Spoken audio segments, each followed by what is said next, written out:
Let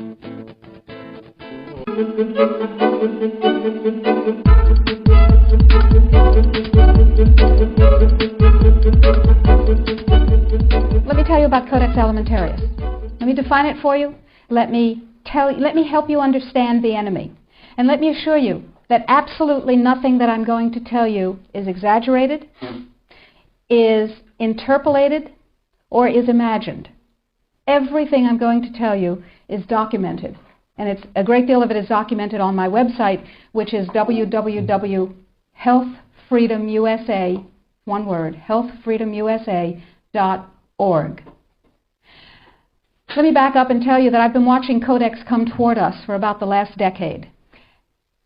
After the Second World War, the Nuremberg tribunals were held, in which people who had committed crimes against humanity were judged by the world community in a court run by the United States and Britain, and they were sentenced to terms in prison if they were found guilty of crimes against humanity.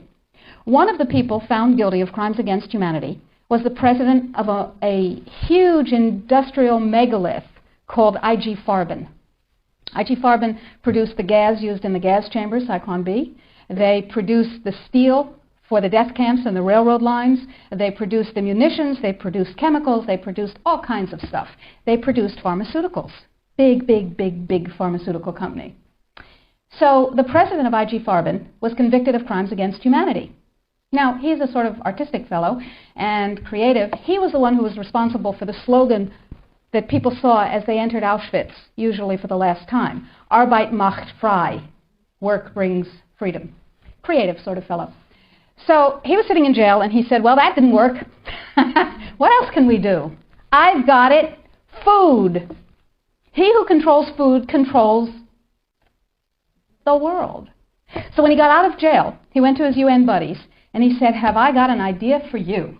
If we take over food worldwide, we have power worldwide. And his UN buddies said, cool idea. And so they created a trade commission. That's a very important pair of words, a trade commission called the Codex Alimentarius Commission. It is not a public health commission. It is not a consumer protection commission. It is a trade commission. Trade is about what? Money. Business. Trade is about profit.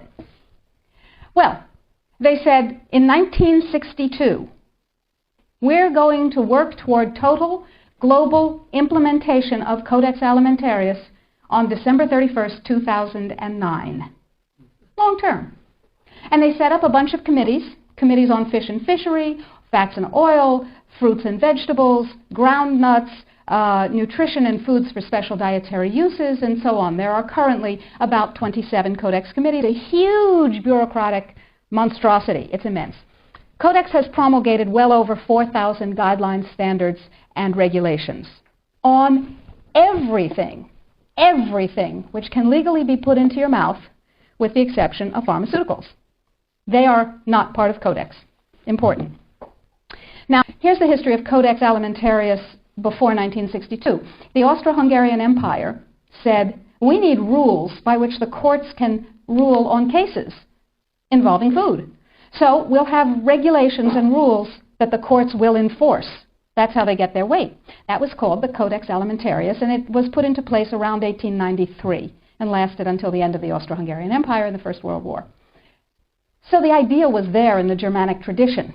We need rules, lots of rules, lots and lots of rules. We need a lot of rules. Let's have rules for everything to do with food. So it was sort of a natural extension for the German industrialists to say, we'll go back to the good old days of Codex Alimentarius, back when we had them in the Austro-Hungarian Empire. Cool. So they started promulgating their rules and regulations, and they were voluntary. They were sort of guidelines.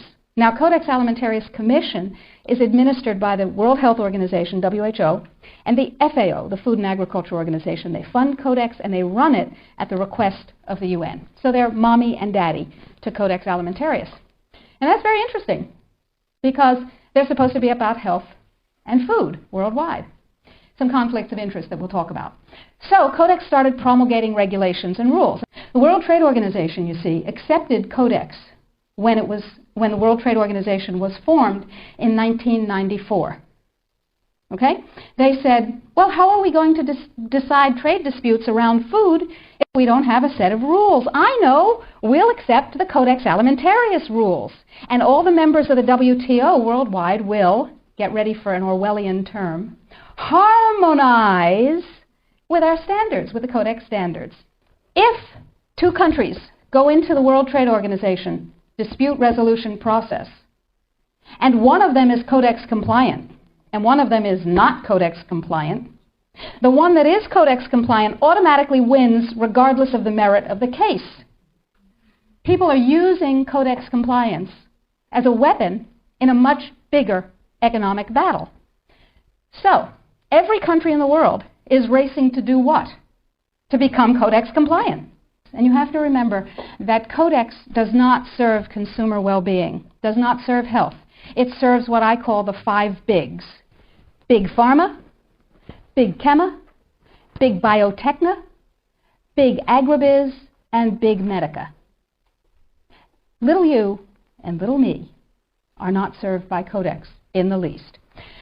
Okay, so what does codex do? Why do I care enough about codex to close my practice and stop treating patients who came to me from around the world to help them regain their health and be radiantly well with non-toxic means, which is a very satisfying thing to do. I love it. And it also provided me with an income. That was nice.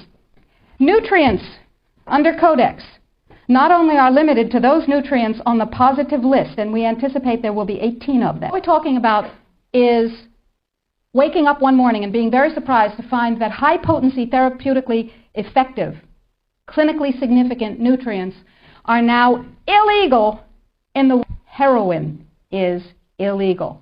Not available with a prescription, illegal. If these nutrients have any impact on the human body, they are illegal. That's just the vitamin and mineral guideline. Let's talk about milk. Because under codex, every dairy cow on the planet must be treated with Monsanto's recombinant bovine growth hormone. Furthermore, every animal on the planet must be treated with subclinical antibiotics. Must be treated with subclinical antibiotics and must be treated with exogenous growth hormones. Codex requires, mandates, that all food be irradiated unless it's eaten locally and raw. 9 of the 12 worst organic chemicals known are pesticides, not surprisingly, because they kill things. And, of course, we have many processes and enzyme systems that are very much like insects and other pests, so they're not too good for us. But codex has different ideas. Codex has brought back 7 of the 9 forbidden pops that 176 countries banned worldwide. Dieldrin, aldrin, hexachlorobenzene. And the food that is imported from other countries that contains these substances cannot be stopped at our borders, because otherwise it would be, God forbid, a trade violation. That's how codex works. Codex, according to the World Trade Organization and the Food and Agriculture Organization joint projections. Now, I didn't make this up. Please, if you unfastened your intellectual seatbelts, put them back on again. If you do the numbers in the WHO FAO projections, the epidemiological projections, they estimate, not I, because what do I know? They estimate, they're the experts, that just the vitamin and mineral guideline alone, when it goes into global implementation on December 31st, 2009, will result in a minimum of 3 billion, that's B, bad, big, billion deaths, 1 billion through simple starvation. Those folks who die are not particularly economically successful from the point of view of the corporations. When you're starving to death, how much good can you do when the issue is how much can you buy? Not a lot. Forget them. But the next 2 billion, they will die from the preventable diseases of undernutrition. So we're talking about food regulations that are, in fact, the legalization of mandated toxicity and undernutrition. It will be illegal if there's a famine in, wherever there's a famine. to ship high nutrient density biscuits to that country, and it will be illegal to distribute them.